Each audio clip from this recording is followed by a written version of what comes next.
So welcome to another episode of Dominic Does DIY. So today we're going to do something I'm going to call a boss's challenge. So, as an engineer, we're going to get asked to do many different things.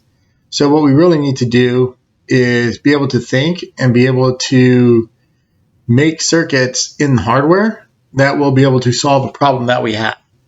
Nowadays, a lot of stuff is done with microcontrollers, but we're not going to be able to use that solution all the time, or even our hardware has to work in tandem with the firmware. So it is hardware plus firmware equals a finished product. So today, for the boss's challenge, the first one, we'll see how this goes. If you like it, please comment down below. If you want to see more of these, let me know. But like, share, subscribe, and let's take a look at boss's challenge number 1. For the first boss's request challenge, our boss request is the following. So the boss comes in asking for a control system where we have a start button and a stop button. The system we are supplying power to is rated for 5 amps at max output power. When a user presses the start button, the system should start, and when the user presses the stop button, the system should stop. Have it on my desk in an hour. He then throws the following items on your desk. 2 micro switches rated at 150 milliamps, 1 PMOS rated for 10 amps, 4 NMOS rated for 150 milliamps, a bag of resistors, so you can use whatever you want for resistors, and 1 5-volt DC power supply for VCC. Pause the video now if you'd like to try and work it out. Otherwise, wait a few and I will go over the solution.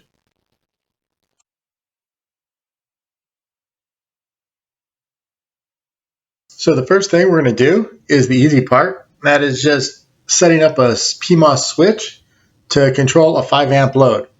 So here we just have a standard issue PMOS switch. We put VCC on the source, and then we put our load on the drain. I just have the load, the 5 amp load, represented by a 1 ohm resistor for the system. And then we control this PMOS with some sort of switch. This is all we need to control the system with a PMOS. So I just got these micro switches set up as DC power supplies. And basically, usually when you're using the micro switch as a pulse or a signal, you either pull something to ground, and so you're just going to go to 0, and then you're going to let the line go to high Z, or you're going to let the thing be in high Z, and you're going to pull it high.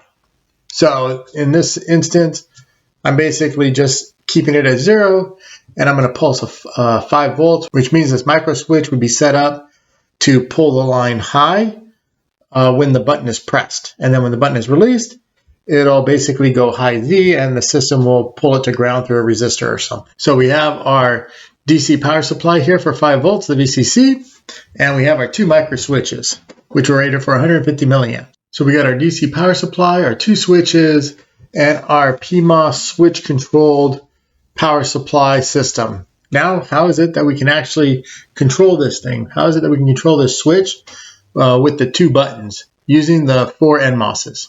So what we can use is something called an SR latch, a set release latch. And you can kind of see here that we've got some, what looks like 2 OR gates paired up, and they kind of feed back upon themselves so that we can get an actual output based on our set and reset pins. So if you buy an IC with an SR latch, what you're going to see is it'll have a VCC, it'll have some sort of reset, it'll have some sort of set pin, it'll have a Q1 out, and it'll have a not Q1 out. So this is just the same thing with the not in the buffer that we were studying earlier. So you can have your output, you can either use the active high or the active low output of this. So how does the SR latch work? Well, let's first imagine that the set and the reset pins are pulled low, right? They're not being acted upon right now. Well, then that means that at one of these, either Q1 or not Q1, has to be on at this time. And so let us just assume that Q1, we'll just assume that Q1 is off at this time. It is 0. Well, if Q1 is 0, then M19 is off If M19 is off, then not Q1 is pulled high through R26. And since not Q1 is high, M16 is on, which is forcing Q1 low. So you can see it kind of is a self-latching circuitry. Since Q1 is high, then that forces Q1 low. And since Q1 is low, it forces not Q1 high. So it just kind of latches itself. Now, if we want to switch this, this is the reset position with Q1 being low. Now we want to set it. We want to bring it high. So what do? We send a pulse over through the set side. So the set side here, we would send a pulse through it to turn M20 on. Well, when M20 turns on, that's going to pull not Q1 low. And as soon as not Q1 goes low, M16 is going to now turn off. Since M16 is turned off, Q1 is going to be pulled high through R22.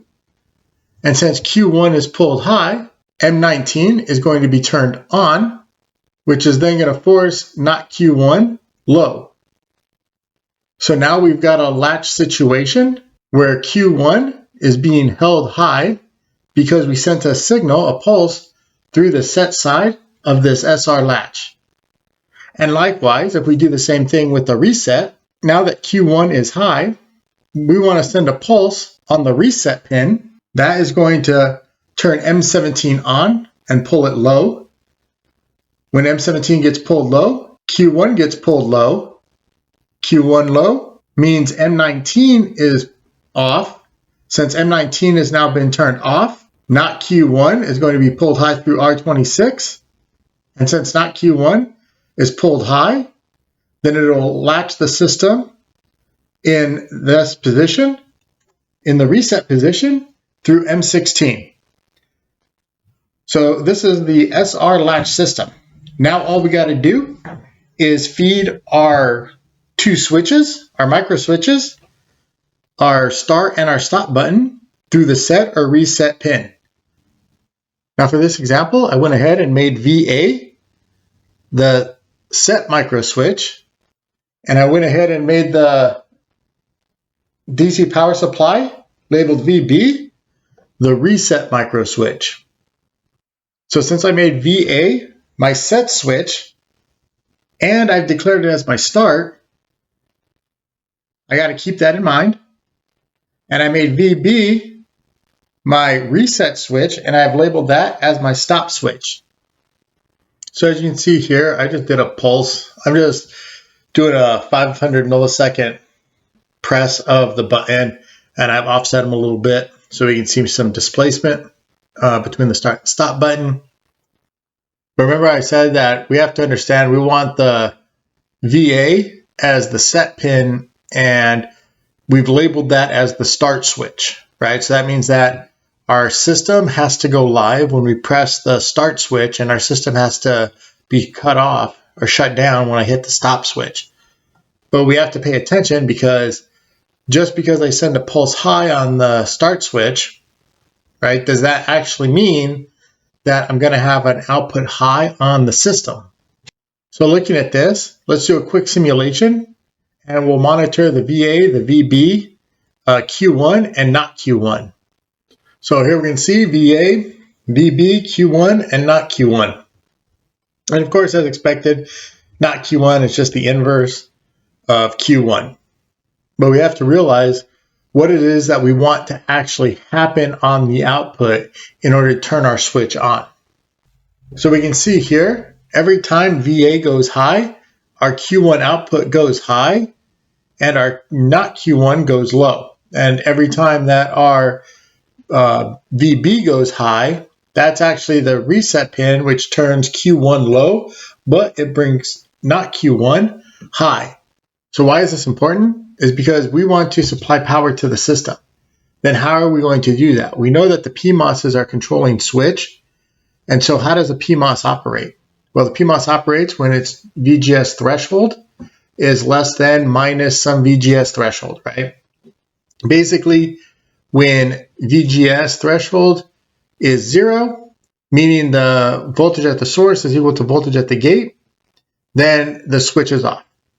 When we pull that gate to ground, then the switch will be on.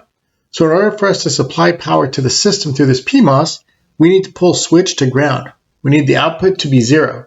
And when we want to disconnect power from the system, we want to send that switch signal high. So when do we want to send the switch low? We want to send the switch low when we hit the start button. So when VA goes high, then we want to send the output, the switch, low. And when we hit the stop switch, we want to send the switch signal high again to turn the system off. Then in which one of these scenarios did that take place?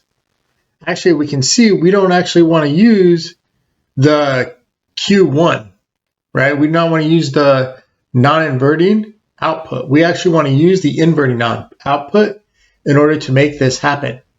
Because we can see through the non-inverting output, every time VA goes high, meaning every time we hit the start button, the not Q1, the inverting output, goes low. And every time we hit the VB, we hit the reset button, the not Q1, or the inverting output, it goes high. So we actually want to use the not Q1 output in this scenario in order to control our switch. So let's go ahead and make the switch line the not Q1 of the schematic.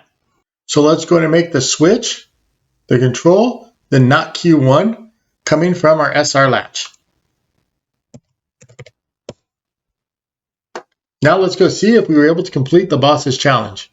So here we can see we were able to successfully complete the boss's challenge.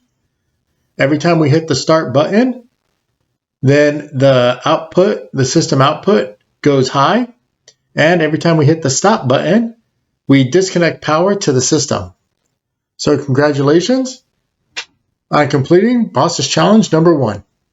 So here's the complete solution for boss's challenge number 1. I hope you enjoyed it. And if you're able to come up with a different solution, go ahead and comment down below and let me know. I'd be interested to know what you came up with. Otherwise, if you liked the video, please like, subscribe, share, and I'll see you next time on Dominic Does DIY, and I hope you have a good day.